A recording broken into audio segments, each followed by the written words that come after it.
If I could call us all to order, I want to thank everyone for being here today. I want to thank the fast food workers who are here today with SEIU and the Fight for 15. I want to thank the federal contract workers who are here with Good Jobs Nation. This is important, and thank you for being here. President-elect Trump has selected nominees to run his government, and if confirmed by the United States Senate, they will have enormous power. Their decisions will touch the lives of every single person in this country. Their decisions will affect the safety of the food we eat, the cleanliness of the air we breathe, and the water we drink. They will decide if millions of Americans continue to have medical care or if they will rip it away. Whether to stand up for students that are being crushed by student loans or to stand aside while their futures are stolen away. Whether to rein in Wall Street or once again, let them run wild. Whether to stand up for working Americans or to let big companies just roll right over them. And that is why our Constitution requires that the Senate provide its advice and consent before any senior government nominee can take on a job. It is one of the most important responsibilities we have, and every senator should take it extremely seriously. It is especially important today because while the president-elect ran for office on the promise to drain the swamp in Washington and to stand up for working people, many of his cabinet nominees are billionaires and Washington influence peddlers who have long histories of doing exactly the opposite. Despite the Constitution's clear requirements, it is clear that the Republicans who run the Senate have no intention of seriously examining the president's nominees. The Senate Republicans are handing out free passes to all of the Trump nominees, no matter what. Most cabinet nominees have not completed their required FBI background checks or ethics requirements to ensure that they will put first the national interest and not their own personal business interests. Last Friday, the head of the nonpartisan Office of Government Ethics said he had great concern that Republicans were rushing hearings on these nominees and that his office is, quote, under pressure to cut corners and ignore conflicts of interest. Ignore conflicts of interest. Now, those are serious allegations. Failing to comply with these ethics requirements is playing with fire. Violating ethics rules could result in jail time for cabinet nominees. But Mitch McConnell's response was to call them little procedural complaints. Well, the Trump transition team may not mind running a rubber stamp confirmation process, and Senator McConnell may not care if these nominees follow our criminal and ethics laws or are even qualified to serve. But many of us in the Senate, Democrats and Republicans, take our constitutional responsibilities seriously, and we will work hard to fulfill those obligations in the coming days and weeks ahead. Today's forum is part of our effort to meet those responsibilities. On December 8th, Donald Trump nominated Andrew Puzder to serve as the Secretary of Labor. Now, if you work for a living, this man is important to you. The Secretary of Labor is responsible for protecting the interests of 150 million American workers. He will be the person responsible for enforcing the laws that ensure that employers actually pay workers for every hour that they work, and setting standards to prevent workplace injuries and death. Unfortunately, Mr. Puzder is not the kind of American person that workers can trust to stand up for them. Since 2000, Mr. Puzder has served as the CEO of the billion-dollar company CKE Restaurant Holdings. Now, many of you may know it better as the parent company of Carl's Jr. and Hardee's. These two fast food chains are known for paying low wages to their workers. Mr. Puzder also has a long record of cheating workers out of overtime, and he has paid out millions of dollars to settle claims when he was caught cheating. According to a survey of 550 Carl's Jr.'s and Hardee's employees just released this morning by the Restaurant Opportunities Coalition United, about a third of respondents reported that they were illegally forced to work extra hours without pay. Over a third of the respondents reported unpaid overtime or not receiving the breaks that the law requires. 79% reported working sick, either because they couldn't get the day off or they needed the money.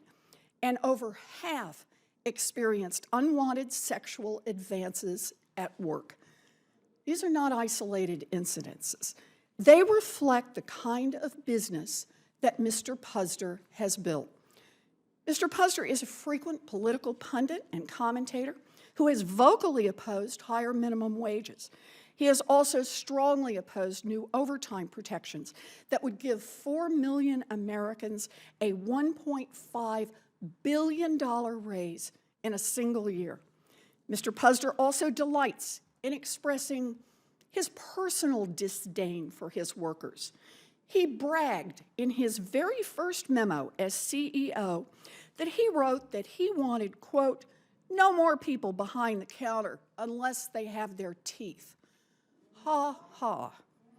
He also said he would like to replace his workers with robots because, quote, they're always polite, they always upsell, they never take a vacation, there's never a slip and fall or an age, sex, or discrimination case.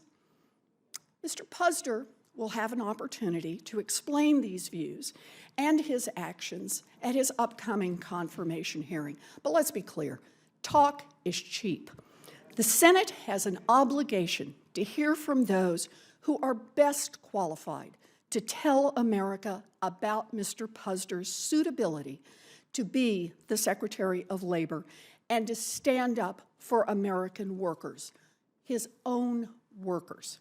And that is why my colleagues and I asked the chairman of the HELP committee last week to include Mr. Puzder's workers in his confirmation hearing.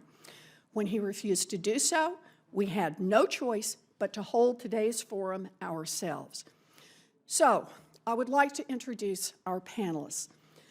Laura McDonald worked as a general manager at Carl's Jr. in Tucson, Arizona for 20 years. For years, she was forced to work extra hours without pay. Employees like Laura are the subject of a major lawsuit against Mr. Puzder's company regarding unpaid overtime. Lupe Guzman is a single mother who has devoted the last 7 years of her life to Carl's Jr. in Las Vegas, Nevada, working the graveyard shift for rock-bottom wages. She'll tell us what it's like for a devoted Carl's Jr. employee struggling to build a future for herself and her family. Roberto Ramirez has worked in the fast food industry for over 20 years now, mostly at Carl's Jr. in Los Angeles. He regularly worked off the clock at Carl's Jr.'s and even had a full paycheck stolen by his manager. We will also hear testimony from the Executive Director of the National Employment Law Project, Chris Owens, and she will explain how the stories of our witnesses are consistent with the experience of scores of CKE witnesses who are afraid to speak out publicly. So I want to thank all of you for being here today. It isn't easy to speak out against your employer, especially when you have to come to the United States Senate to do it. But it is vital that your voices are heard as part of this process. Your country owes you a debt of gratitude for your willingness to speak today. Thank you. Now, we're going to keep moving things around to try. There are multiple hearings going on. And I'm going to ask, actually, I shot past this. Would you also like to introduce one of our witnesses, the one from Nevada? I was looking right and didn't see that you were there. Please. Thank you.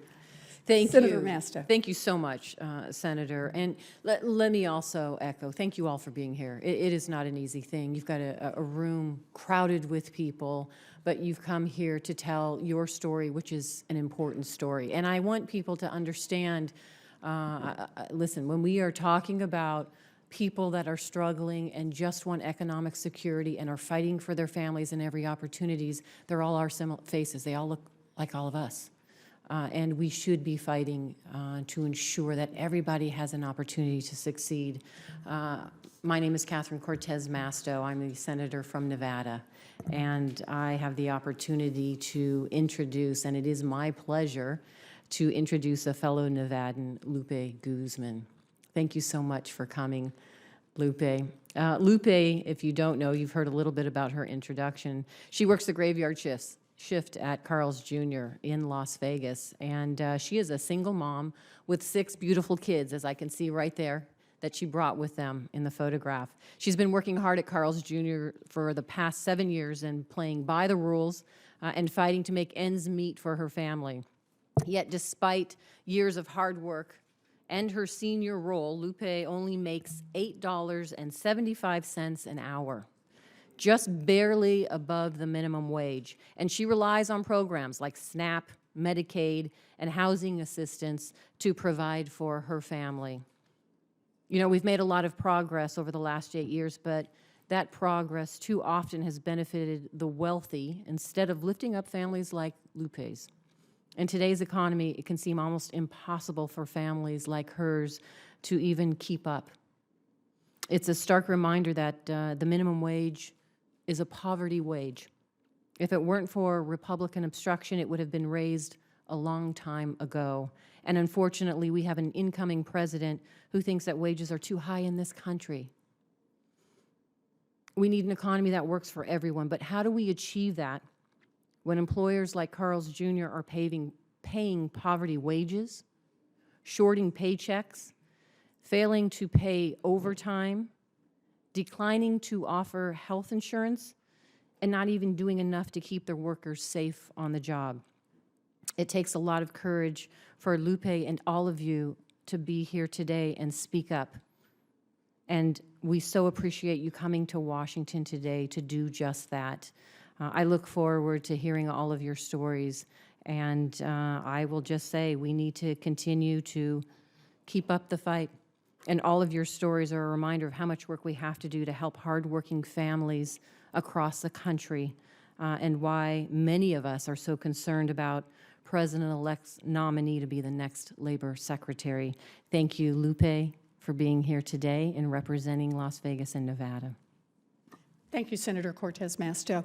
Also, we want to hear from Senator Stabenow, who just wants to offer a brief welcome on behalf of the Democratic Policy and Communications Committee. Senator Stabenow. Thank you very much, Senator Warren. First, thank you to all of you for coming. I know it's not easy to be here, and we are very proud of all of you and the ability to showcase your voices, which the regular process of hearings has chose to shut out. And I want to thank Senator Warren and working with our Democratic Policy and Communications Committee and with our lead Democrat on the regular committee, the HELP committee. Senator Warren and her staff have done an incredible job of coordinating, and we thank you very much for doing that. So we're anxious to hear from all of you, but know that for us, we are going to do everything possible to give you an opportunity and the people across the country to have an opportunity to share their voices, feelings, and concerns about this cabinet being put together, as well as showing through our votes how we can reflect your concerns. Thank you. Thank you, Senator Stabenow. And if it's all right with everyone, we'll go directly to our witnesses. Ms. McDonald, would you like to start?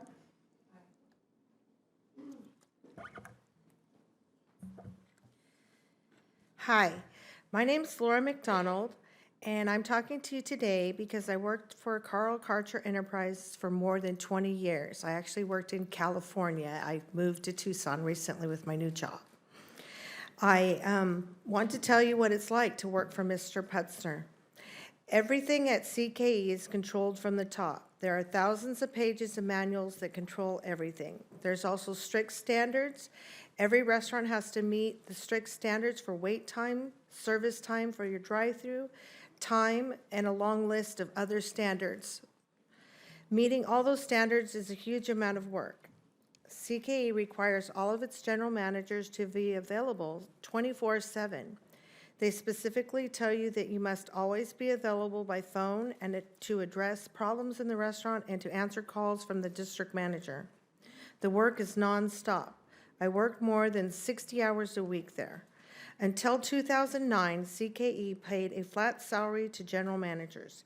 Even though we do the exact same work as hourly employees, the company refused to pay any overtime or even to pay anything to recognize the fact that we always work more than 40 hours each week.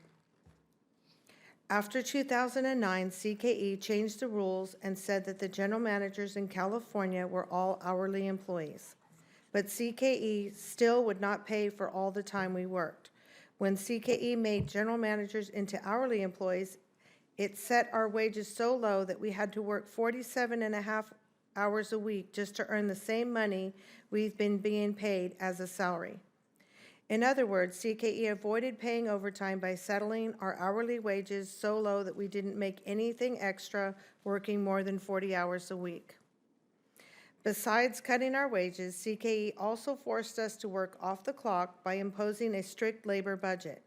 The labor budget is a specific percentage of sales that you are allowed to spend on paying employees, including the general manager. At CKE, you have to work off the clock in order to get all the work done without going over your budget. The labor budget only allowed us to be paid for 47.5 hours per week, but it takes more than that to do all the work. General managers have to spend most of their time cooking, cleaning, and helping the guests. The labor budget is just not enough to do all of the hourly work and the manager work as well. If a general manager goes over the labor budget, we would be disciplined or fired. So we work without pay. All general managers work off the clock, and CKE knows we do it. Our district managers talk to us when they know we are not on the schedule and not clocked in. The whole system is set up to pressure general managers into working without being paid. For work outside the restaurant, it's even worse. CKE allows only 1 hour per week for work outside the restaurant. That's just 1 hour per week when the general managers spend more than 1 hour per day answering calls and addressing problems from outside the restaurant. The situation is bad for the other employees at the restaurant too. In order to avoid providing health care to its workers, CKE puts a strict limit on the number of full-time workers we're allowed to have. As a result, we had to hire most of our workers as part-time employees, even though the restaurant could provide more full-time jobs. Even full-time employees often don't get the hours they've been promised. Because of CKE labor budgets, I often had to tell employees who thought they had a full-time position that they will get less than 40 hours on a given week. Very often, the CKE labor budget means that we will give workers a shift of just 2 or 3 hours. And even then, we sometimes had to send people home when it was slow. No matter how hard they work, there's just no way for an employee to know how much she will be given in a week because we have to hit the labor budget. The benefits that CKE offered don't do much to improve the lives of employees either. Even when an employee qualifies for the health care benefits, they are just too expensive and almost all the employees decline. All these problems got worse in the last few years at CKE that I worked there. When Carl Karcher was alive and in charge, we felt like someone in the company at least cared about the workers. Since Mr. Karcher passed away, CKE has tightened its budgets in a way that makes it impossible to do the job without working off the clock. Worse, the company just seemed to not care about the employees anymore. I think Carl Karcher would be ashamed of what CKE has done to its employees. Stealing wages from employees who need money to feed their families is not what Carl would have wanted, and it's not what I want from an employer. I ultimately left CKE and went to work for a company that cares about its workers. I gave more than 20 years of my life to CKE, and Mr. Puzder took a company that I loved and turned it into a business that makes money by stealing from its workers. I honestly can't think of anyone less qualified to enforce the laws that are supposed to protect employees. He never protected the employees at CKE when he was in charge, so I don't think he would be the person to protect American workers' rights. Thank you. Thank you, Ms. McDonald. Really appreciate that. Ms. Guzman.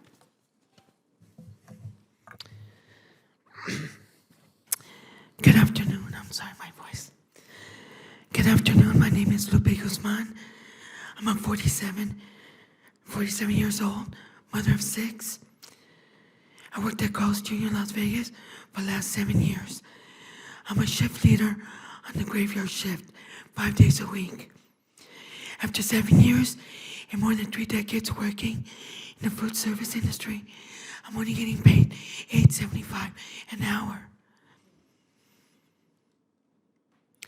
In 2008, during a financial crisis, the job I had then was eliminated. My husband walked out on his family, so I attempted to support my kids on my own. I could not afford our rent and bills on my savings. We moved around from motel to motel. I can't even begin to tell you how hard it was. The struggle.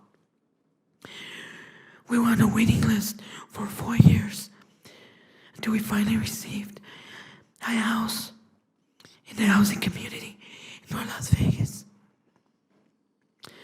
I applied for Carl's Jr. for management, and I was hired right away. In the beginning, I was making $1.25 more as management, working 40 to 50 hours a week. I drove around to store according to my company needs. It was my job. It was difficult to get my children to and from school when I had no idea what part of the city I was going to be given that day.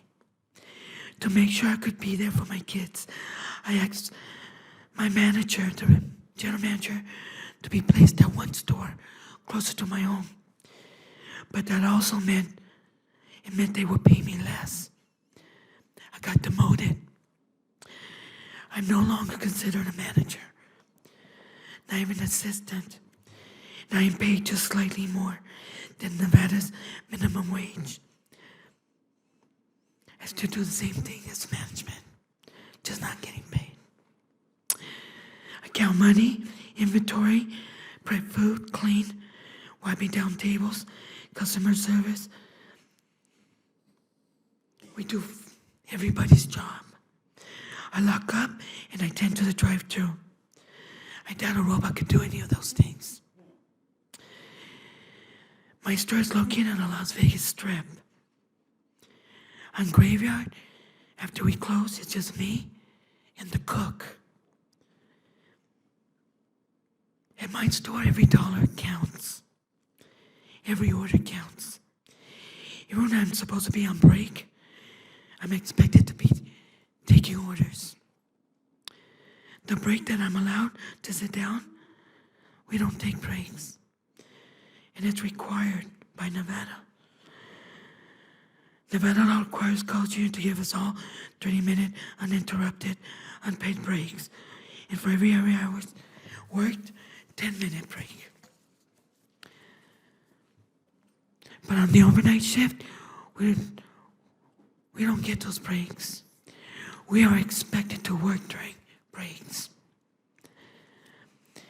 Even when we have mandatory meetings at my job, on my days off, we're expected to show up on our days off.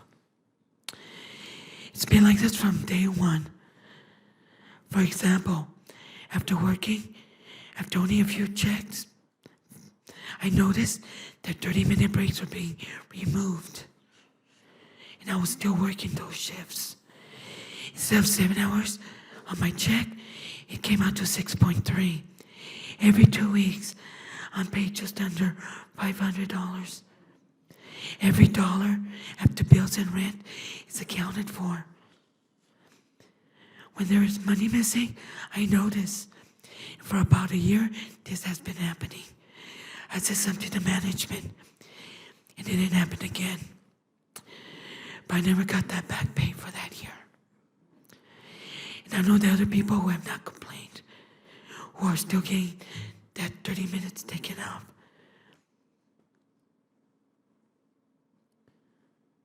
They're not complaining, and it's still happening to this day. We're often understaffed, working doubles and overtime, but my store doesn't pay time and a half.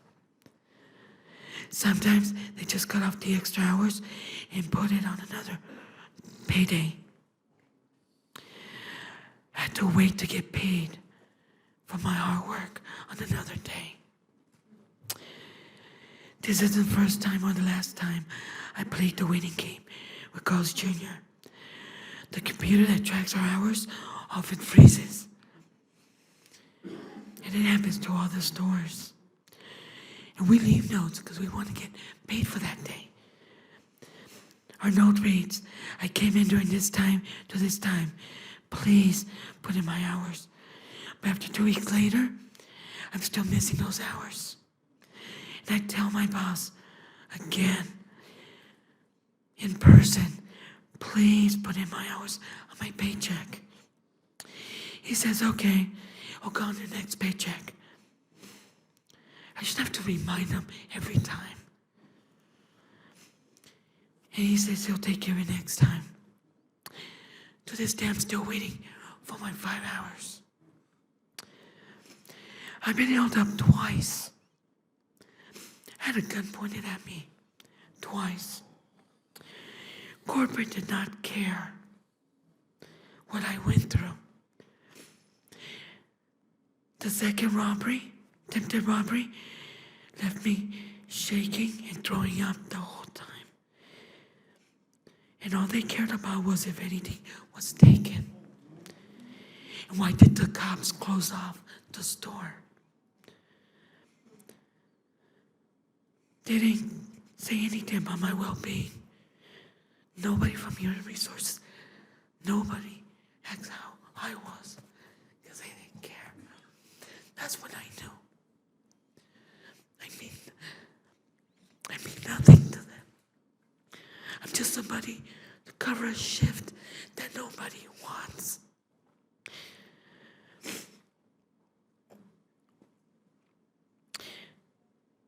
All they care is about protecting their money. There's no protection for me every time I open that window. It's an old store, and the only thing securing that window is a stick. We're not modernized like other stores. I think because of our work generates significant profits, some of that money should be used to ensure employees' safety. Right now, it feels like Carl's Jr. does not care about my safety, about me, about anybody. It's all about profit. It's all about money. My car hasn't worked in months because I can't afford it. It's either rent, bills, or my car. I walk my kids to school as soon as I get home from graveyard. And I am tired. I am sleepy. But I do what I have to do because my kids are my life. And my kids see what I have to go through. The little kids, Mom, why you work so hard? You're never home. My children only have me. I'm all they have. They have no idea how close I've come to not coming home again. Because what if the third time I get robbed, they actually pull the trigger? Who's going to take care of my kids?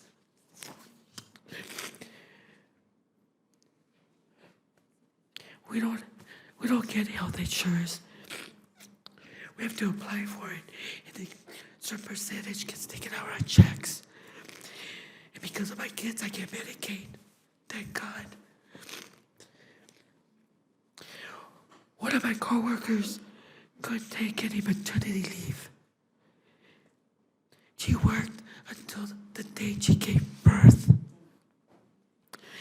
People have to go to work as soon as they have their kids. That's not right. People have to work every hour so because we desperately need every time we could get. Once you have that baby, you have to go to work after 2 weeks because you have to work. Who's going to take care of you? Carl's Jr. recently raised the prices by 10 cents. I know, because I changed the menu to put it up on the board. If it was for minimum wage increases required by the law, I'd like to be paid the same as I was when I started working. There are people who have been working there for years, making the same pay. Thank you.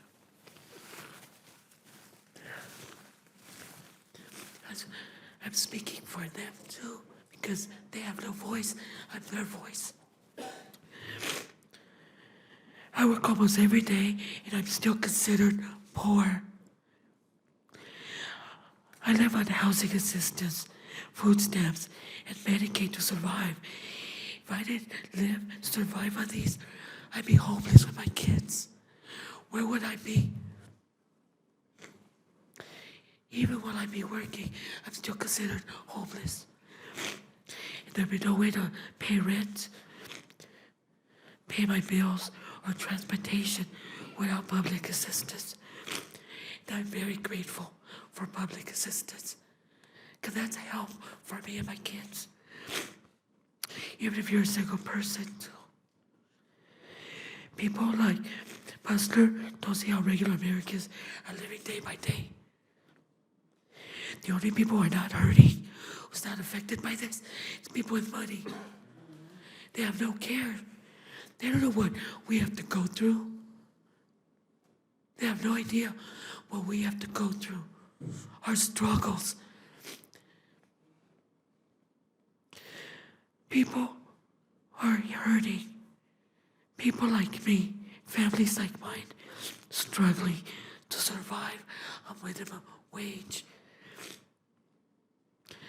You can't survive at $8.75.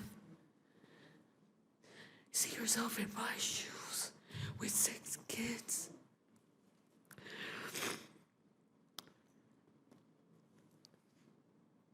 I work Christmas Eve and Christmas Day. My kids were disappointed, but they understood. And it broke my heart to leave them on Christmas Eve to go to work. We weren't even that busy, but we still had to work.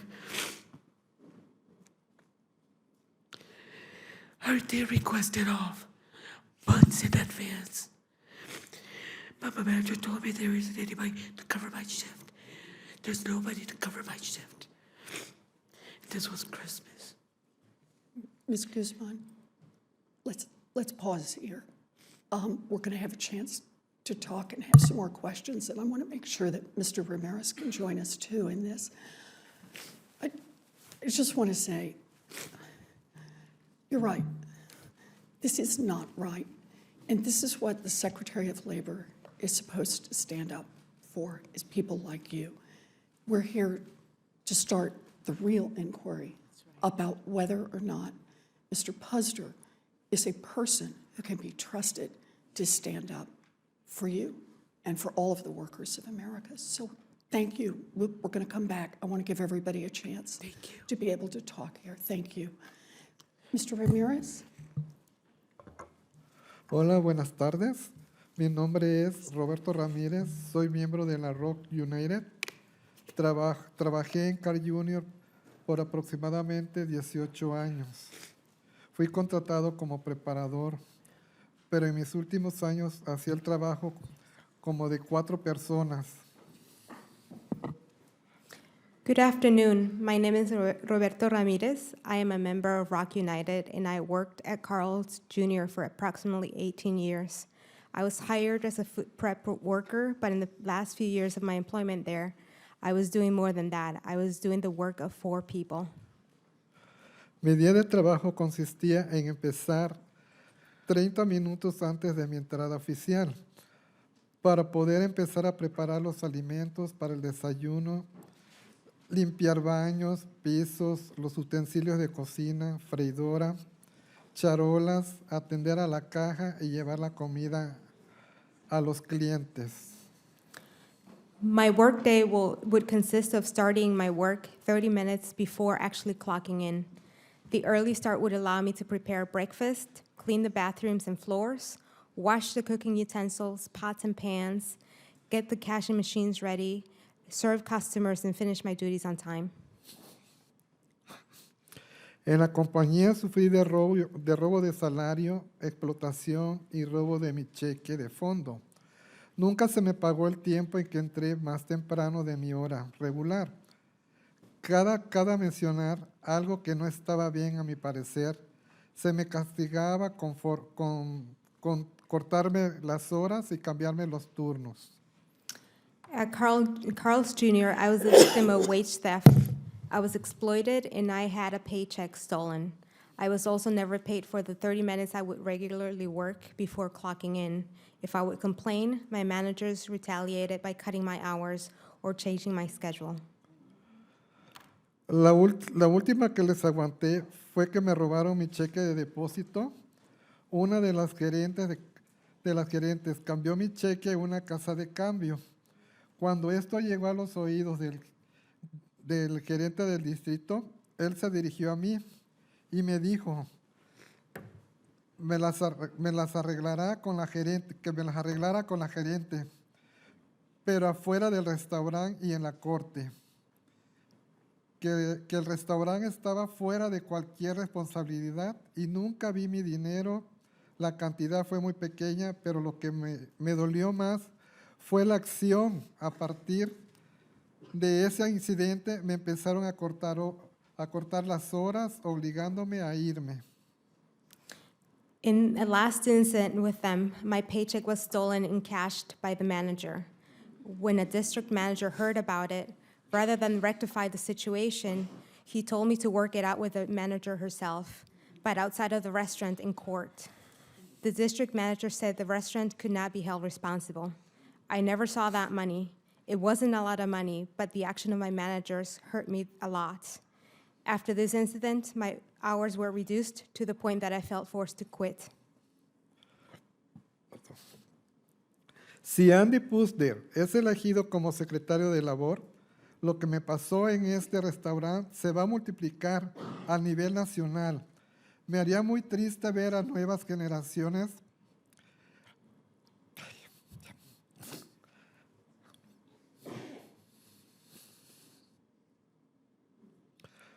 a entrar a esta industria y que sean tratados de esa manera. La mayoría de la gente que conozco cuando deja el restaurante tiene serios problemas psicológicos que a la larga afecta al núcleo familiar. Todos tenemos el derecho de vivir con dignidad y respeto en el trabajo. Y hoy yo contribuyo a mi testimonio hacia un camino para un salario justo y un trato digno. Muchas gracias. If Andy Puzder is confirmed as Labor Secretary, what happened to me at Carl's Jr. will be multiplied at the national level. It would make me sad to see younger workers starting their careers in this industry and going through what I went through. I know that many of my colleagues left the restaurant industry with serious psychological problems, which had negative effects on their families in the long term. Every single one of us deserves to live and work with dignity and respect. I hope that my testimony today helps forge a path towards a future with fair pay and dignity at work. Thank you very much for your time. Gracias. Thank you, Mr. Ramirez. Ms. Owens? Thank you, Senator Warren and senators, for providing this opportunity for workers to talk about what ultimately the Department of Labor and the Secretary of Labor means to them. We have prepared a written statement that we've shared with Senator Warren, and I'll just highlight a couple of things, but then I do want to talk a little bit about what these individuals' own stories exemplify so clearly. You know, 100 years ago, there was a combined Department of Commerce and Labor. And the then Secretary of the AFL-CIO testified in a congressional hearing calling it a Dr. Jekyll and Mr. Hyde, and noting the difference between the interest in commerce and the interest in labor.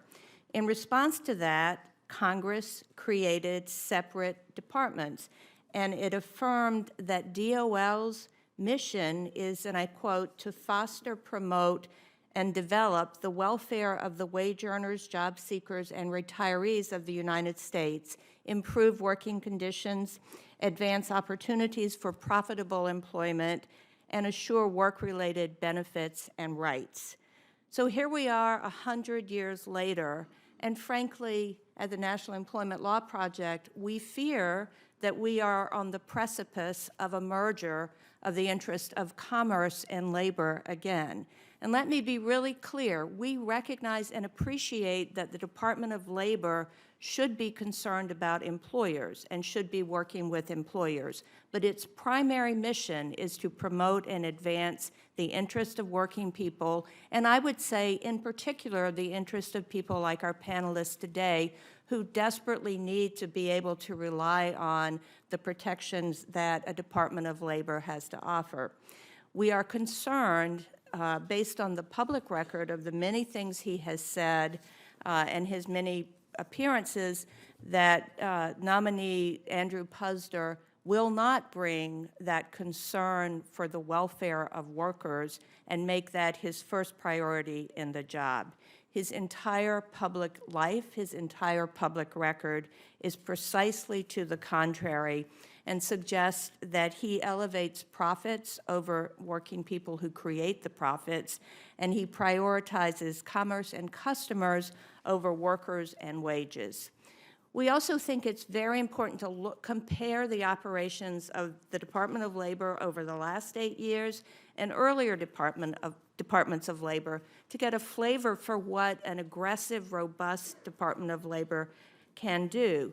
You know, during the Bush administration, the focus was on compliance assistance, actually reprogramming monies that had gone to train workers to employers instead, and really focusing a lot on ensuring compliance, which is important, but much less on enforcement or on regulatory development. This Department of Labor has a completely different orientation. It has adopted robust, strategic, targeted enforcement programs. It has issued and updated many long, out-of-date regulations. It has secured $1.6 billion in back wages for more than 1.7 million workers, which is more than the entire 8 years of the Bush administration. This Department of Labor, for the first time in 40 years, extended federal minimum wage and overtime pay protections to the nation's 2 million home care workers. It updated the overtime regulation, which would have made a big difference to Ms. McDonald, potentially benefiting as many as 12.5 million workers. And just as an aside, I know you know that that's tied up in litigation, but we and all the worker advocates are continuing to work to ensure that that regulation takes effect. It has adopted common sense regulations to make sure that when workers invest their hard-earned wages in retirement savings plans, that the investment advisors who give them advice are putting the workers' interests first and foremost and not their own interest first and foremost. It has instituted an aggressive targeted enforcement program with OSHA and has decreased the number of deaths of workers per year. It has issued a much belated update to the silica exposure rules, which will save the lives of 600 workers a year. And it has reformed anti-retaliation protections for workers. And I want to say that this all happened while the economy created jobs for 74 months in a row, the strongest and most robust record of job creation on record, wages have begun to rise, and unemployment has dropped by more than half. Thank you very much, Ms. Owens. I really appreciate it. Senator Kane, would you like to start us with some questions? I will do a few questions. Gracias a todos, especialmente señor Ramírez y señora Guzmán, para su testimonio bien emocional y poderoso. Y, señor Ramírez, tengo algunas preguntitas para usted, si puede. Ha explicado la situación de trabajando 30 minutos cada día sin pago antes de su entrada oficial. And Ms. McDonald was talking about the same thing. ¿Es eso muy común en su restaurante y con esta compañía? Sí, es muy común de que es tanto el trabajo que la gente prefiere llegar media hora antes para prepararse y ya entrar ahora sí a la batalla. And you do this muchas veces sin pago, ¿verdad? Sin pago, Y sin en pago. restaurantes en California, en muchos lugares. And is this pretty common, Ms. Owens, this having to work this extra amount of time and never having it show up on your paycheck? It is, Senator Kane, but two different situations. Ms. McDonald was a manager. Right. And she was exempt. And that's one reason the Labor Department updated the rule that managers like Ms. McDonald were routinely working 15 to 20 extra hours a week, doing everything in the restaurant. But if they made more than $23,000 a year, they didn't get paid anything at all for the overtime. In Mr. Ramirez's case, this is just garden variety wage theft, and it happens across the low-wage economy. You know, Mr. Puzder's Enterprises restaurants have been investigated for wage and hour violations. 60% of those investigations found wage and hour violations. Y señor Ramírez, otra parte de su testimonio es bien poderoso. La mayoría de la gente que conozco cuando dejan el restaurante tienen serios problemas psicológicos que a larga afectan el núcleo familiar. For everybody, the majority of people that I worked with at the restaurant or have had to leave the restaurant have suffered these same wage theft, exploitation, and they have challenges that then ends up affecting their families. En su testimonio era bien emocional. Dígame un poquito más sobre eso, el efecto de esas prácticas en los obreros en los restaurantes. Sí, mira, lo que me da volver a pensar, después de que me roban un cheque,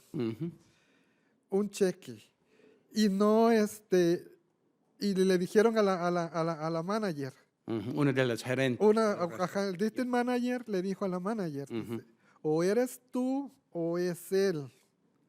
Y de allí fue que me fueron quitando horas, días, hasta quedar en un día. Ese día yo fui y dije, ¿sabe qué? Aquí está su trabajo. Gracias, me retiro. Can you summarize Yeah. for us? No soy gente de problema porque el cheque, ¿me puedo halagar? Yeah. El cheque era de $150. ¿Cuánto? $150 era el cheque. $520. Ajá, $150. $120, yeah. And this was a vacation check? Sí, de vacación? fondo, era el fondo, porque me fui de vacaciones y queda una semana de fondo.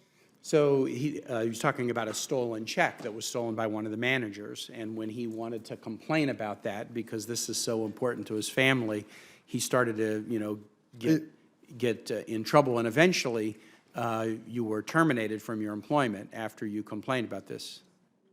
¿Correcto? Yeah, se terminó. ¿Y por cuántos años trabajó por Carl's? 18 años. 18, por el 18 mismo años. restaurante, en el mismo lugar. En el mismo lugar, para la misma compañía. Y también trabajó antes de Andy Puzder y después. ¿Trabajó antes de que empiece Andy Puzder como la gerente después? No recuerdo Okay, no exactamente, recuerdo. porque But Ms. McDonald, I think, talked about- trabajé para la compañía y yo no trataba con la gente de... Okay. But can I ask just one more question, Senator Warren? Because I think it's, Ms. McDonald talked about, you worked with the company prior to Mr. Puzder being the CEO and post, and you noticed a dramatic difference in the way employees were treated. Yes, once Carl Karcher passed away, things just kind of went downhill. They were non-employee. It was all more rules, more strict, more, they raised the prices, but the employees' wages didn't get raised. It just was tighter and tighter and tighter, the budget, the labor budget, everything. Gracias a todos. Queremos apoyar en su esfuerzo para un salario justo y trato digno. Gracias. Thank you. Thank you. Senator Stabenow? Thank you so much again to all of you. It's outrageous sitting and listening to all of you and thinking about, we're referring to someone who has been nominated to be Secretary of Labor for our country. It's unbelievable. And you think about that person who's supposed to be advocating for each of you and for everybody in Michigan, where I represent. It's outrageous and so important that you are here so that the rest of the story can be told beyond what is happening in the room where there's the nomination hearing. So, thank you. Muchas gracias, Mr. Ramirez, and to all of you. Couple of questions. Ms. McDonald, when we look at the record of the company, and you've laid out from what's happened from your perspective, we see numbers. We see women working at CKE are reported to have 1.5 times more the rate of sexual harassment than other workers in the fast food industry. Have you seen that? Does that make sense to you? Are you surprised by that?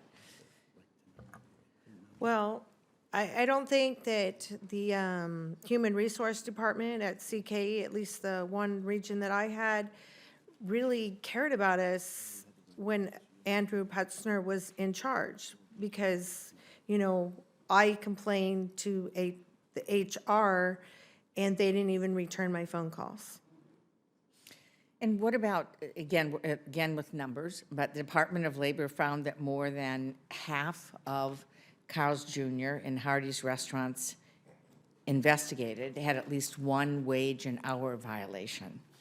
Does that surprise you, or No. have you seen those violations? I have seen the violations, and there was a time that we went through all the documents for, I don't remember how long, but we had to go back and look at all the wage violations, and I personally had to check other stores' wage violations and found many. And how did upper management respond to that? Well, in California, all the wage violations that we found, they did pay to the employees. Once we found them, and after that, you had to check the labor every single week, and you were documented if you had a wage violation.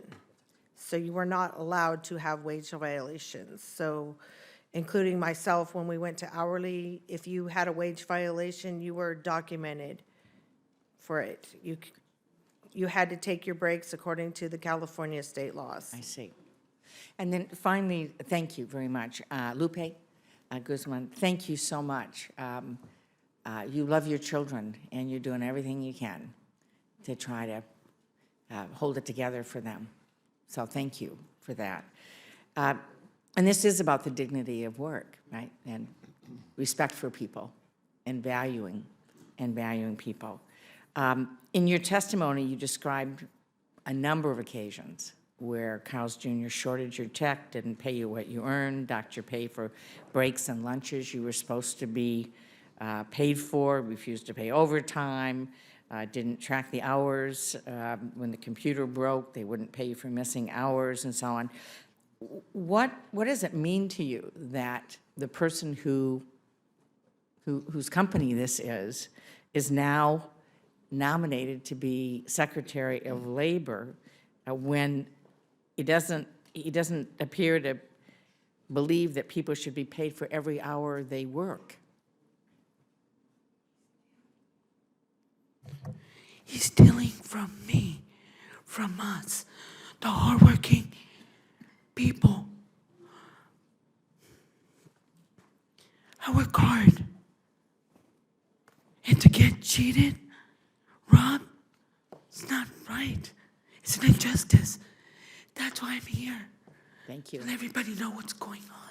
Thank you. Thank Thank you. Your voice is very important. Thank you. Thank you. Senator Nelson? Madam Chairman, I just want to make a comment. It's an age-old principle, and it goes back to the ancient scriptures. We find it in the good book, over and over repeated. Those who mismanage little things cannot be trusted in managing big things. Amen. And I think we've seen what has happened to the little things that are so big to these folks who are trying to scratch out a living every day. Thank you.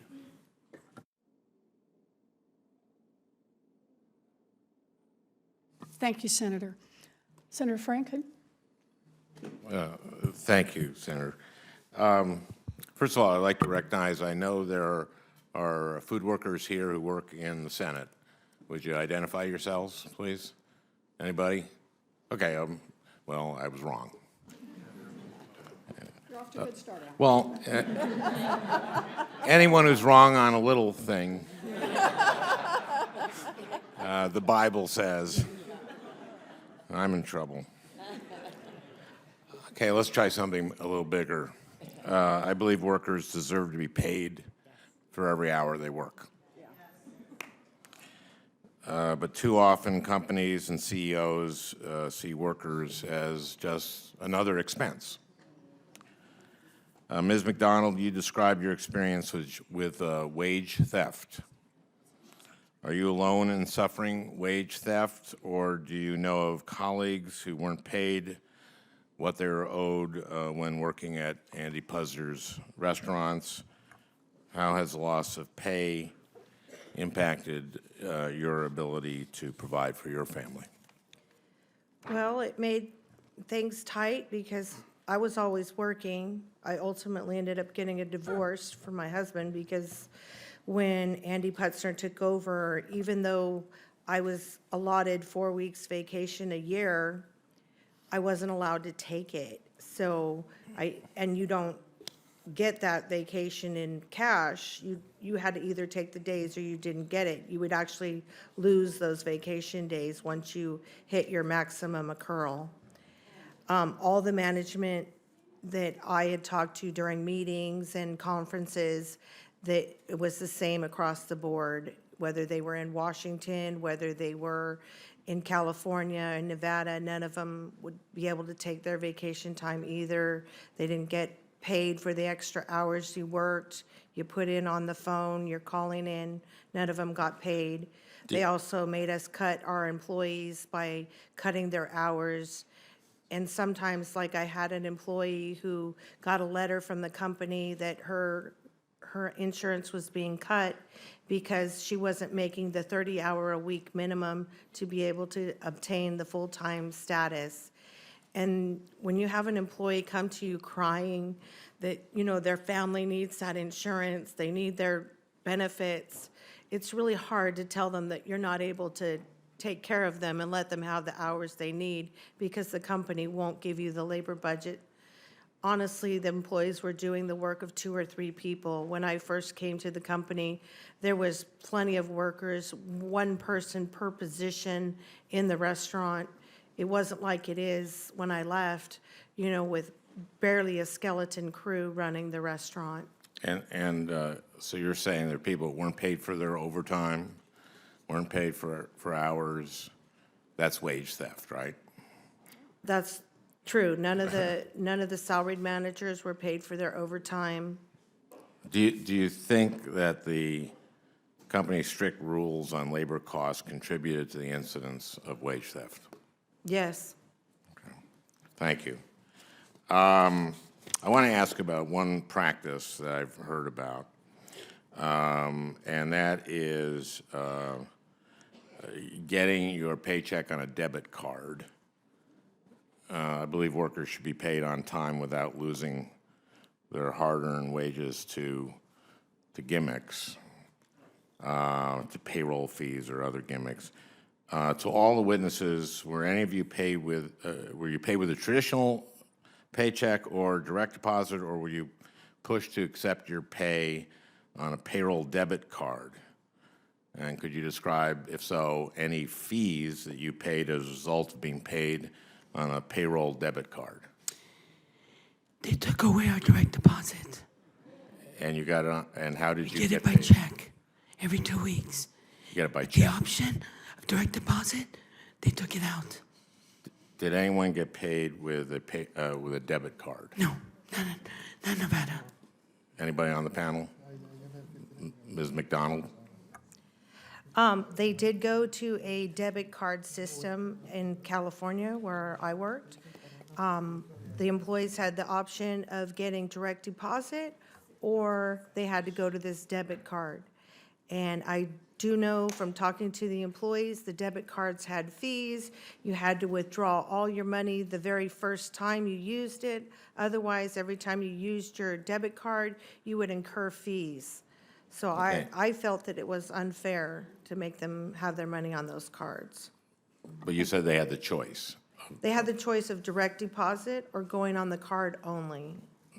Okay. The well, paycheck was taken away. I got you. Okay, I'm out of time and I have to go to judicial. Okay. Thank Thank you. you. Thank you. Senator Duckworth. Thank you, Senator Warren. Unlike the majority of developed countries worldwide, the United States does not guarantee paid annual leave, paid time off for illnesses, or paid parental leave to either the birth of a child or to take care of your sick child. If workers are sick with the flu, if their kids are sick, if they're not back at work within hours, in some cases, of giving birth, they can miss out on vital paychecks. This is especially absurd in the fast food industry. I certainly don't want to go to a restaurant where a worker is being forced to work while they have the flu because they're going to miss out on a paycheck. Who wants a worker with the flu handling burgers and fries and everything else on your food tray? So I'd like to start with Ms. Guzman. Could you tell me about the parental leave and sick leave policies at your job? We don't have parental leave or sick leave. So if you are sick, I go to work. you go to work. My kid is sick. I have to take him to the hospital and have to show my boss so I could be excused. Hospital papers when they check the time and the date. And if you're excused, do you get paid for those hours? No, we don't get paid for it. You don't get paid. No So, sick, no pay, no nada. so if you were the average worker who needs that paycheck, you're forced to go to work in a food industry where you're serving customers and you have a contagious illness. Or if you are someone who believes so strongly in not passing on this illness and you stay home because of your conscience, then you miss out on a paycheck. Yes. Money that will feed your family, clothe your children, pay for school supplies, your rent, mortgage, all of that. I'd like to ask all three of our witnesses, starting with Ms. McDonald, then Ms. Guzman, and then Mr. Ramirez.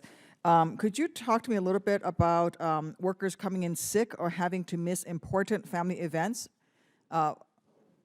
Otherwise, they would have to miss out on paycheck, having to make that decision, either missing something important for your family or taking care of a sick family member or yourself versus missing a paycheck and actually coming to work when you yourself are sick. Well, at CKE, I had 5 sick days a year, so if I was sick, I could call out, but I recall a time that I was sick, and I really was extremely sick, and I don't call out unless I can't make it to work, and my boss asked me to come to work anyways, and I told her no, that I was not coming to work, and I did not come. But, you know, many employees, they would come to work sick because they needed their paycheck. The hourly employees, they didn't want to lose their paycheck. There was no sick time for them at the time. Now California has changed the law, and now there's sick time for the employees. Ms. Guzman, you talked about coming to work sick. What about missing important family events versus losing out on that paycheck? And also with people that you worked with? For me, when I'm sick, I still go to work. But when it concerns my kids and I have to take them to the hospital, that's when I take a day off. But you have to show proof that you went to the hospital. And that's the only time. Holidays, I'm working. Birthdays, I'm working. I have to work. And just let me reiterate, when you're taking your child to the hospital and you still have to show proof that you went to the hospital, you're still not getting paid for that time. No, we're not getting paid. Okay. Mr. Ramirez, can you speak to this, please? Sí. Cuando yo tenía eventos familiares, yo iba a trabajar o con fiebre muy alta, yo iba a trabajar, me podía acomodar la carne en el freezer. When I had family events, I had to still go to work. When I was sick, I still had to go to work, even putting meat in the freezer. So were you ever, Mr. Ramirez, did you ever tell your employer, I'm sick, I have a flu or some sort of illness that is contagious and were ordered to come to work or else miss out on a paycheck? Sí, a mi manager y a mi supervisor le decía, tengo mucha fiebre, tengo de las amígdalas y no se me puedo contagiar de algo por la carne, puedo agarrar un virus de aquí. He says that he would tell his managers, yes, I am sick, and he was still coming to work, and he was worried that he might pick up an additional virus or bacteria that way, especially working with meats. Thank you so much. Thank you, all of you, for testifying today. I yield back. Thank you. Senator Merkley? Thank you very much. Thank you, you all, for sharing your stories. And I encourage all the folks who are attending today to make sure we have your stories as well. If you can share them with your senator, with your House member, if you can write them out. I think that your voices are extraordinarily powerful. This is a portrait of grinding workers into the ground and extracting every last dollar. And as you've testified, I've been pondering how each aspect of the job is tailored to extract more from you and making your lives very difficult while the management, the highest management, the national management, does very well. I just inquired if we had the financials yet that have been filed for the nominee, and I don't believe we do. But I gather he's paid rather well. And in a amazingly stark contrast. Ms. McDonald, in your testimony, you note that on the paper, there's a retirement program, but there is zero match, so nobody can really afford to put money into the retirement program. It's all your own dollars. There's no incentive, no help. Am I understanding that correctly? I do know that they did match mine, but I think it was 25%, and I think you had to be in it more than 5 years before you were matched. Wow. So, given the turnover in the industry, So like there'd if be you very left, few you just people lose that. would ever qualify, and a very low level of match. And then I noted in your testimony that even when an employee qualifies for the health care benefits, the benefits are actually very expensive, so very few people could ever afford to access those benefits. Is that right as well? Yes, the employees would look at the cost, we'd give them the forms, they'd look at the cost, and they would turn it down. They're like, I can't afford that, let's take half of my paycheck. And then you noted that as a manager, you earned some annual vacation time. Yes. And how much per year was that? After I hit 10 years with CKE, it's 4 weeks a year. 4 weeks a year. And that sounds generous, or at least that's Yes, I mean, by it's American standards. extremely generous, but But I wasn't allowed to take it. And once you hit your allotted amount, once you hit a certain amount of vacation time, you don't even occur anymore. And they don't pay you that out in cash either. So the threat is always hanging over you, even on vacation time, not, oh, go restore your energy, your soul. We know you'll come back re-energized, and we want you and your family to have that experience. It's basically, you take that time and your job's at risk. Is that essentially the equation? Yes, I had asked to, at the very end of my employment, right before I didn't work for CK any longer, I was supposed to be in my sister's wedding, and my boss would not let me have that day off because that's a normal work day. I was refused one day even. They all went to Laughlin for bridal showers and, you know, around the wedding, there's a lot of parties and stuff, family gatherings that go on. I was not privy to any of it because I wasn't allowed to. CK, my district manager would not let me go. Yeah. I know that, well, I have one or two more questions for you. I believe in your testimony, you noted that you have to answer the phone when you're at home to handle management issues, Yes, but you are only, although you might spend an hour a day doing that, you're only allowed to be compensated 1 hour per week. yes, So they're basically only compensating 1/5 of your time. we would be on the phone 7 days a week. We were required to answer our they would call our voicemail, would call our cell phone. You'd have to call then you'd have to call your voicemail, answer your voicemail, relate whatever they put on your voicemail, call the store. A lot of times the store wouldn't even pick up. You'd have to keep calling and calling and calling until they picked up. And then you would have to relate to them what the district manager, upper management wanted to say. And then, you know, you'd go on with your day, and then you'd get another voicemail, and the same thing would go on. I just glanced down at my clock, and am I way over my time? Am I okay? Oh, okay. But it's time. Okay, I've got to wrap this up, but your closing paragraphs say, I think Carl Karcher, the person who founded Carl's Jr., right, Yes, would be ashamed of what CKE has done to its employees. And I'm just quoting from your testimony, stealing wages from employees who need the money to feed their families is not what Carl would have wanted, and it's not what I want from an employer. You went on to say, Mr. Puzder took a company that I loved and turned it into a business that makes money by stealing from its workers. I honestly can't think of anyone less qualified to enforce laws that are supposed to protect employees.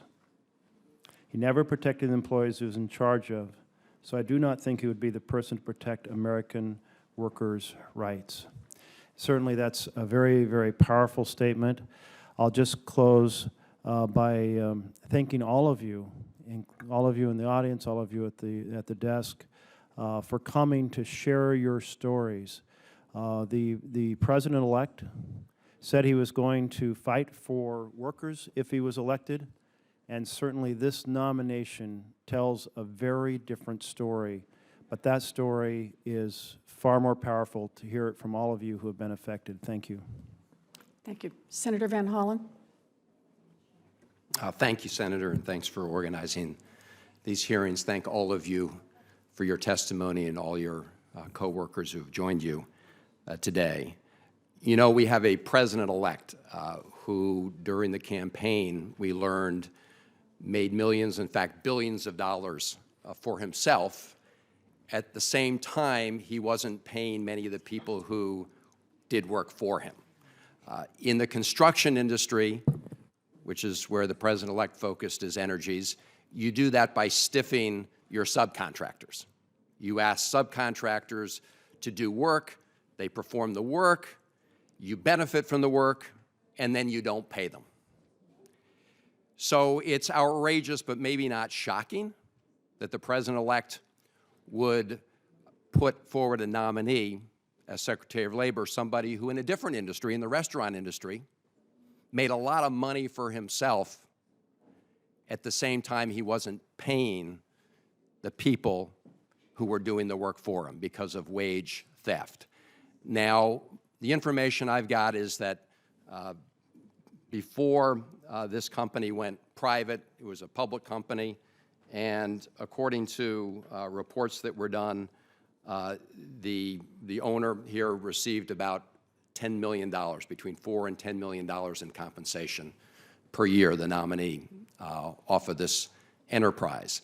And I just, if you would, Ms. McDonald, I want to little better understand the scheme that was put in place here that resulted in lots of employees doing work that helped the owners become very wealthy, but where they didn't pay the employees fully for the work that was performed. Now, as I understand it, you originally started as a salaried employee, is that right? When I first started for the company in 1988, I was a hourly employee until I got promoted to general manager about a year later. Right. And so when you got promoted as general manager, you got paid a little bit more, but at the same time, they asked you to do a whole lot more work that you were not compensated for in terms of overtime. Is that right?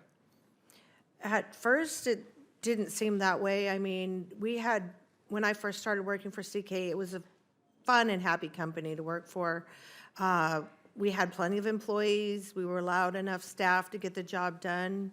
As a manager, I was doing management work, not, crew person work. I wasn't having to do all the physical labor. After Mr. Karcher passed away, it got to the point where it was extremely tight. It had been going a little bit, after Karcher wasn't in charge anymore. But once he passed away, it was a totally different ballgame. The restaurant industry there was, you work this many hours, and, before you were salary, you could, come in and do your job and you could go home. Well, then they started demanding that you work this many hours minimum, and then it just became a snowball at more and more and more. And that all happened after Mr. Puzder took over the company, yes. right? Ms. Owens, if you could, you've obviously seen a lot of what's happening in the restaurant industry, and there's some people who do the job well, and then there's some bad actors.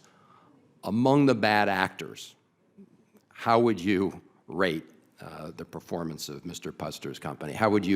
Where would you put this company in that frame of reference? So the sector, the restaurant and fast food sector, is, I guess, at the bottom of the barrel when it comes to wage violations. It's one of the highest violation industries, and obviously it has a very low-paid and easily exploited workforce. And Mr. Puzder's company has the distinction of having, in investigations done of its company, violations found in 60% of cases, which is a very high violation rate. So even in an industry where you have lots of violations, his stands out as among the worst of the bad actors. I would say so. I don't know what all the other data is on the other companies, but I certainly think that it would be hard to imagine a sector or a particular company that would be less representative of what we expect the Secretary of Labor to lead on. Right. Pretty scary thought that somebody like that would be in charge of the Labor Department. Thank you. Thank you. And the person we're going to call on next, Senator Murray, is the one who's going to be leading the Democrats' efforts in the Help Committee as we examine Mr. Puzder. And she is the one who is responsible for our being able to have this hearing today, asking the chairman if we could hear from workers in evaluating him for Secretary of Labor. And so I want to extend a very special thank you. You are how we got here today, and will be helping us as we fight forward. Senator Murray. Well, thank you. And first of all, I just want to say I so appreciate all of the witnesses who took time from your days and traveled out here to be a part of this forum. It is so important that we hear about your experiences and your voices as we move through this process. Senator Warren, thank you so much for your leadership in bringing everybody together on this. Ms. Owens, thank you for your tireless advocacy over an incredible amount of time, sharing your expertise. I'm sitting here as I listen to all of you, and just can't help but think about President-elect Trump throughout the campaign telling rally after rally that he was on the side of workers. And then listening to all of you, and I've met with the Secretary of Labor nominee, Mr. Puzder, and it's just such a contrast to what I heard President-elect Trump say, what you're saying about his nominee, and what the reality is of what he is putting forward. I'm increasingly concerned that this is a very broken promise from the President-elect that we are going to be interviewing with our committee for his nomination. I know that there are millions of workers out there today struggling to get by on $7.25 an hour. I know Andrew Puzder has spoken out strongly against an increase in the minimum wage. Only 8% of workers qualified for overtime in 2015, only 8%. In 1975, 60% of workers qualified for overtime. And Andrew Puzder has been one of the most vocal opponents of President Obama's efforts to update the rules so that millions of workers can earn the pay that they've earned. There's a lot more, but this is very concerning coming out of the potential Secretary of Labor, whose job actually is to be standing up for workers and making sure that they get treated fairly rather than be nickel and dimed. So I'm really pleased that all of you are here today to help us truly understand what his practices have been. And I just want to mention that a survey came out today that reinforced the concerns about workers' treatment at CKE.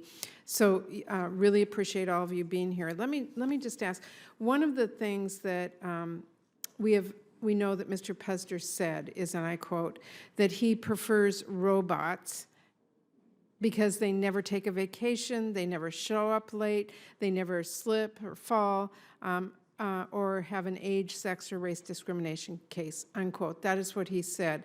So I want to ask all of you, how much confidence do you have in Mr. Puzder's capacity to enforce labor laws in the workplace?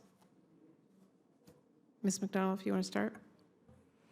I don't have any confidence at all because he obviously didn't take care of our CKE, so how is he going to take care of the whole nation of workers? I'm afraid. I hope that President-elect Mr. Trump will reconsider and find someone more qualified for the job. Ms. Guzman?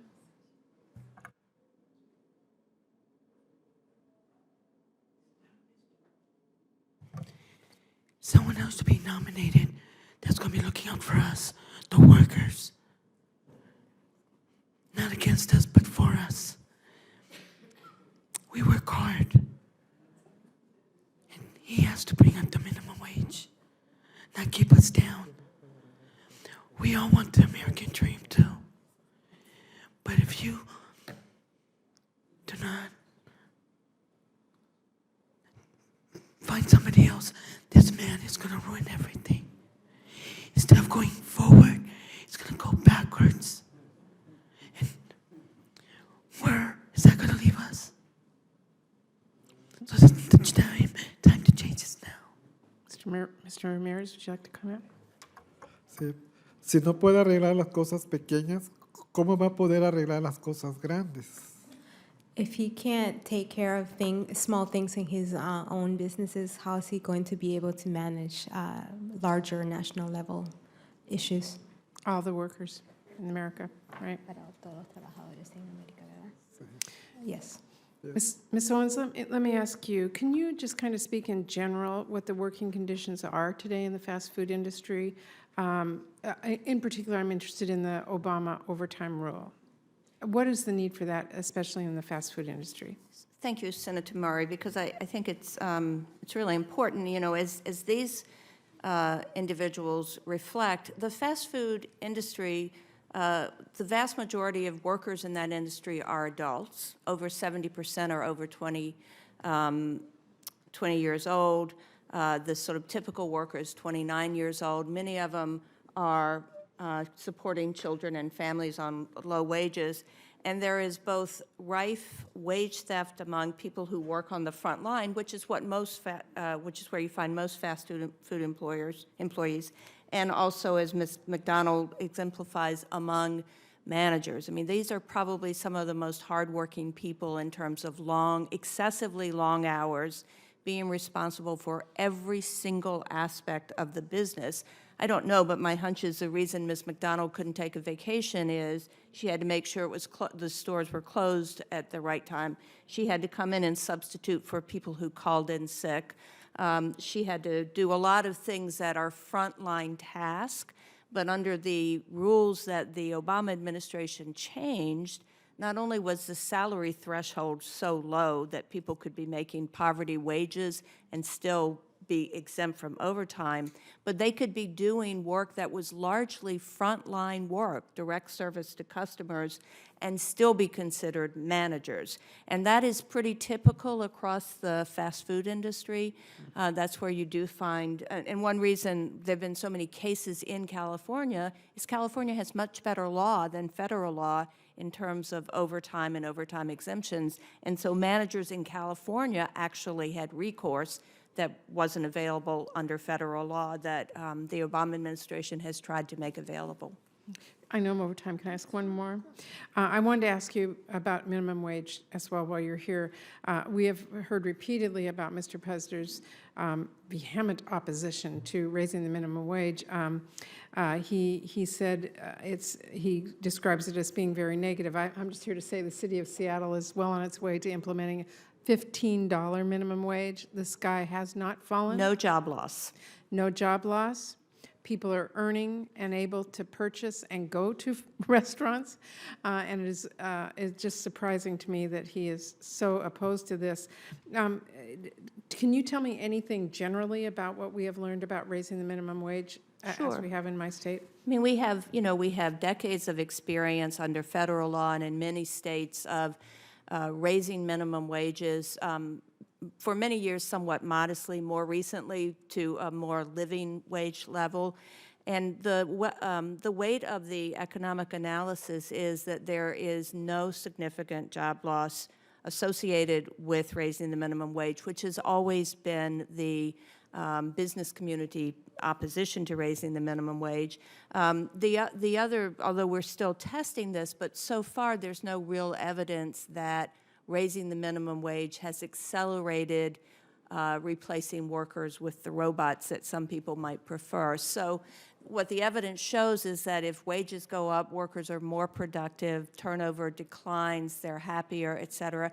And you may have seen, Senator Murray, that there was just a piece in Forbes magazine about the first-year experience under the Seattle minimum wage. And in fact, restaurant employment growth has been just as steady and robust as it was before the minimum wage went up. So they're really, I mean, just think about it, $15 an hour, that's $30,000 a year. It's not like a high wage. And most people who work in fast food don't work full-time hours. So. Right. Thank you, and thank you again so much for having this hearing. Thank you all so much for being here as well. Thank you, Senator Murray. So I just have a couple of things that I want to ask so we can wrap this up and make sure that we have everything that we can going into our hearing next week with Mr. Puzder. And what I want to do is I want to focus one more time on this question about companies that increase their profitability by requiring workers to work for free. It's a whole profit model. And so I want to look at this. Ms. McDonald, you worked as a general manager at Carl's Jr. from 1988 to 2012, is that right? Could you just describe what your duties were altogether? What did you do mostly? Most of my day was helping customers, taking orders, cleaning tables, getting the drive-through orders out, bagging the orders, cleaning, helping doing dishes, jump on the fries, help cook if I needed, wherever I needed to be to help get the orders out in the service time expectations. I was doing the same work as my employees. All right, and that sounds like a lot of work that you were doing. About how many hours a week do you think you worked during that time period? I worked 50 to 60 hours a week. 50 to 60 hours a week. And were you paid for 50 to 60 hours a week? No. All right, in other words, Mr. Puzder's company, Carl's Jr., was routinely stealing somewhere between 10 and 20 hours of pay from you every single week by forcing you, in effect, to work off the clock. Is that right? Yes.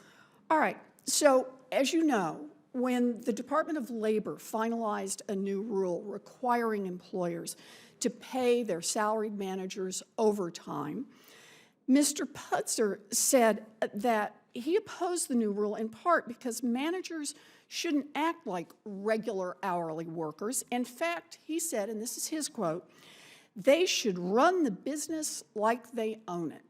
So I just want to ask, Ms. McDonald, did working 10 to 20 hours of unpaid overtime make you feel like an owner? No, I felt like they were not paying me for the work I was doing. So would you rather be called a regular employee and take home a paycheck that reflects all of the hours you work, like that extra 10 to 20 hours a week? Yes. Yeah, me too, but nobody gave you that choice, did they? No. Well, you know, this just isn't right, and it is exactly why we have overtime protections and why it is that we need a Secretary of Labor who will enforce them for all our workers. So thank you, Ms. McDonald. I appreciate that. Ms. Guzman, I wanted to ask you, you have already described in your testimony, you're a single mother of 6 from Nevada, and you've been working the graveyard shift at Carl's Jr. for 7 years now. I think that pretty much makes you an expert on Carl's Jr. And how it works under Mr. Puzder's tenure. So I just want to say again how glad I am that you came here to testify and tell us what it's like to work with him. Ms. Guzman, let me go through this. How much are you paid at Carl's Jr.? How much an hour? $8.75. $8.75. Now, that's just a hair above the Nevada minimum wage. And you've worked there for 7 years, and your pay is barely budged. Is that right? Yes. So has it gotten easier or more difficult to get by on $8.75 over your 7 years with the company? Difficult. The rent went up. My bills went up. Food prices at the market went up. But my wage is the same. There's the squeeze. Exactly. We don't have certain luxuries. No. You know, I have to make do with what we can. Yep. So that's why just buy a little bit, just bring it up so we can survive. So, Ms. Guzman, if I can I ask you, so how do you make it? You've got children. This is $8.75 an hour. How do you keep it together? How do you keep a roof over everybody's head and food on the table and medical care? God is on my side. I'm on welfare. I have Medicaid, I have housing, food stamps. I go to food pantries, and there's plenty in Nevada. And we make do. But I shouldn't have to just make do. I would love to give my kids whatever, iPads or cell phones. And I'm grateful for the Obama phones. Grateful. But something needs to change. Ms. Guzman, I know it's not easy to share that. And I appreciate your being here as a voice for all the people around this country who are having to do what you do. But I also want to say loud and clear about what this means, that a giant corporation would build its entire business model around squeezing workers like you and like Ms. McDonald and like Mr. Ramirez, and then count on the taxpayers to come up with food stamps, to come up with housing assistance, to come up with Medicaid, to come up with all the help that you need just barely to hold it together so they can maximize their profits. This is just not right in America. I believe in capitalism, but I believe that that means that these companies need to pay the full cost of keeping their workers working. And the full cost of keeping their workers working is paying you enough that you can actually be in that place day after day after day. You can put a roof over your head, that you can feed your children, that you can cover your medical costs. And right now, these companies want to privatize all the profits, and they want to push as many of the expenses off to your families and off to the taxpayers. This is fundamentally wrong. And this is why we are here today to talk about President-elect Trump's nominee for Secretary of Labor. This is a person who is supposed to stand up for working people across this country. The Republicans have not permitted us to bring real workers who have dealt with this nominee to the hearing. And so we had to have this special forum to bring you here. All I can say is thank you. Thank you for speaking out. Thank you for all of the workers who showed up. And believe me, we are going to make sure that workers' voices are heard. That's what democracy is supposed to be about. Thank you all for being here. This hearing is closed. Thank you.